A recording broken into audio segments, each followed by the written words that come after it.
ఇటీవల కురిసిన భారీ వర్షాలకి వరదలు వచ్చి కృష్ణా జిల్లా విజయవాడ తీవ్రంగా నష్టపోయింది. నష్టపోయిన ప్రాంతాన్ని అభివృద్ధి పరచాలని, వాళ్ళకి మరలా రీహాబిలిటేషన్ కల్పించాలనే ఆలోచనతోటి బుధాదాయక చెరువు ఆర్యా సీ ఫుడ్స్ వారు చీఫ్ మినిస్టర్ రిలీఫ్ ఫండ్కి ఆంధ్రప్రదేశ్ వారికి 2 లక్షల రూపాయలు వారు చెక్ ఇవ్వడం జరిగింది.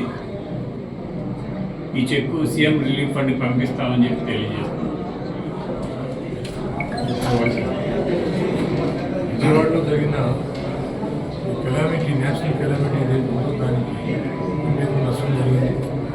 దానికి గాను కొత్త భక్తితో మా దగ్గర పనిచేసే ఎంప్లాయీస్, వర్కర్స్ వాళ్ళందరూ కలిసి ఒక 2 లక్షలు సీఎం రిలీఫ్ ఫండ్ ఇవ్వడం జరిగింది.